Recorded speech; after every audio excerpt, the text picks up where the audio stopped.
Hello students, আমি Moumita ma'am. আশা করি তোমরা সকলে খুব ভালো আছো। Welcome back to our channel.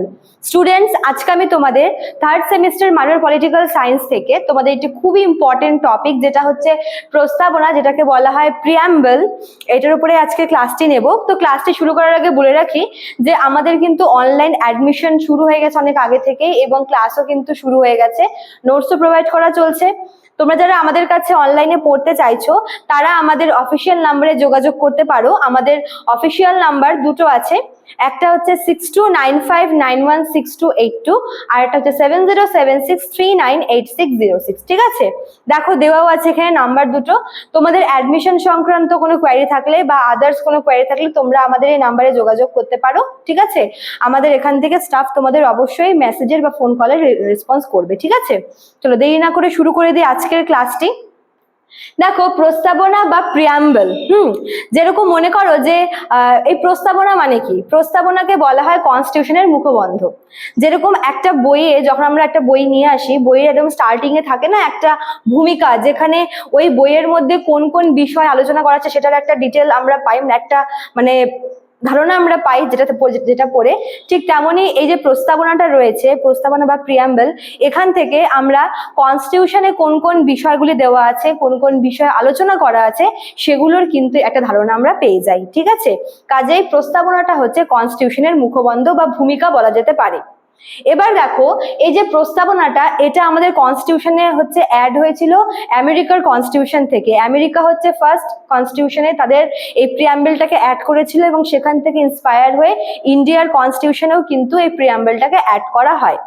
যদি আমরা এর অরিজিনটা নিয়ে বলি, তাহলে আমরা দেখব যে এই যে প্রস্তাবনা যে আছে, এটা মানে প্রস্তাবনা হওয়ার আগে এটা একটা অবজেক্টিভ রিজলিউশন বলে একটা প্রস্তাব জওহরলাল নেহেরু গণপরিষদের মিটিং এ রেখেছিল, এবং পরবর্তীকালে আমরা দেখি যে ওই প্রস্তাবটাকেই কিন্তু প্রস্তাবনা করে দেওয়া হয়। ঠিক আছে, তাহলে কাজেই বলা যেতে পারে যে জওহরলাল নেহেরু হচ্ছে এই যে প্রস্তাবনা বা প্রিয়াম্বলের আর কি মানে সূত্রপাত তিনি করেছিলেন। ঠিক আছে, আচ্ছা এবার দেখো, এই যে প্রস্তাবনা আছে, এই প্রস্তাবনায় না ভারতবর্ষকে অনেকগুলি টার্মে ডিফাইন করা হয়েছে। সেই টার্মগুলো দেখো লিখেছি এখানে।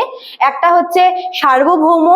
সার্বভৌম মানে হচ্ছে যেখানে আমাদের দেশ মানে বাহ্যিক দিক থেকে এবং অভ্যন্তরীণ দিক থেকে কারোর নিয়ন্ত্রণে থাকবে না, সম্পূর্ণ স্বাধীন থাকবে। ঠিক আছে, তারপর দেখো 2 নাম্বারটা কি আছে, সমাজতান্ত্রিক বা সোশ্যালিস্ট।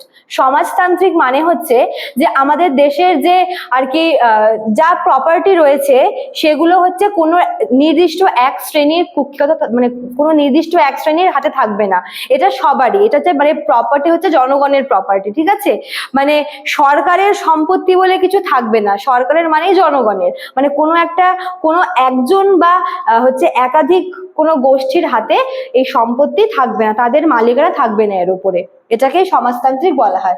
দেন দেখো কি হচ্ছে ধর্মনিরপেক্ষ, সেকুলার, মানে আমাদের যে দেশ কোনো নির্দিষ্ট ধর্মের পক্ষপাতিত্ব করবে না, কোনো নির্দিষ্ট মানে কোনো পার্টিকুলার কোনো ধর্মকে মেনেও চলবে না, কোনো ধর্মকে আর কি বঞ্চিতও করবে না। ঠিক আছে, মানে আমাদের দেশ হবে ধর্মনিরপেক্ষ, কোনো ধর্মের প্রতি পক্ষপাতিত্ব করবে না।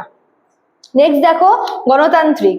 এটা মানে হচ্ছে যে মানে আমাদের দেশ যে সমস্ত শাসকদের দ্বারা আর কি পরিচালিত হবে, তাদের নির্বাচন করবে জনগণ। ঠিক আছে, গণতান্ত্রিক মানে হচ্ছে জনগণের সরকার, মানে যাদেরকে যারা আর কি আমাদের উপরে রয়েছে শাসকরা, তাদের মানে ওই সমস্ত প্রতিনিধিরা হচ্ছে জনগণের দ্বারা নির্বাচিত হয়ে তারপরে ওরা আসনে বসবে, অর্থাৎ ওদেরকে প্রত্যক্ষ বা পরোক্ষভাবে জনগণরাই নির্বাচিত করবে। ঠিক আছে, আর লাস্ট দেখো প্রজাতন্ত্র। এটা মানে হচ্ছে আমাদের দেশের যে সর্বোচ্চ নাগরিক রয়েছে মানে প্রেসিডেন্ট, এই প্রেসিডেন্টের পোস্টটা কিন্তু বংশানুক্রমিক হবে না, মানে এমন না যে এখন বর্তমানে যিনি আছেন তার অবর্তমানে তারই বংশধর বা তারই নেক্সট জেনারেশন আসবে, এমন কিন্তু না। ঠিক আছে, মানে এটার মানে হচ্ছে আমাদের যে প্রেসিডেন্টের পোস্টটা আছে, এটা হচ্ছে নির্বাচিত পোস্ট। এখানে প্রেসিডেন্টকে মানে পাবলিকরা পরোক্ষভাবে এবং যারা আর কি রয়েছে এমপি এমএলএ, এরা হচ্ছে প্রত্যক্ষভাবে ভোট দিয়ে নির্বাচিত নির্বাচন করবে। কাজেই এই যে প্রেসিডেন্টের পোস্টটা কোনো মতেই বংশানুক্রমিক হবে না।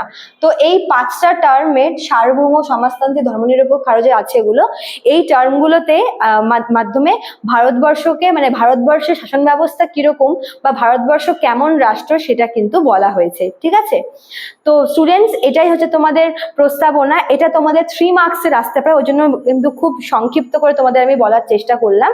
এখানে তোমাদের জানতে হবে যে প্রস্তাবনা হচ্ছে কোন দেশের কনস্টিটিউশন থেকে নেওয়া হয়েছে, তারপর হচ্ছে কে প্রথম এটা আর কি উদ্ভব ঘটায়, আর এই টার্মগুলো সম্পর্কে তোমাদের হালকা পাতলা জানতে হবে। ঠিক আছে, আরেকটা ব্যাপার বলে রাখি, এই প্রস্তাবনাকে কিন্তু অনেকে অনেক নাম দিয়েছে, যেরকম কেউ কেউ বলেছে হচ্ছে আইডেন্টিটি কার্ড অফ কনস্টিটিউশন, কেউ কেউ বলেছে হচ্ছে সোল অফ কনস্টিটিউশন। ঠিক আছে, তো এগুলো কিন্তু ইম্পর্টেন্ট। তো স্টুডেন্টস আজকে এতটুকুই থাকলো, আশা করি তোমাদের ক্লাসটি হেল্পফুল হবে। ভালো লাগলে অবশ্যই লাইক কমেন্ট করবে, শেয়ার করবে। দেখা হচ্ছে নেক্সট ক্লাসে। Thank you.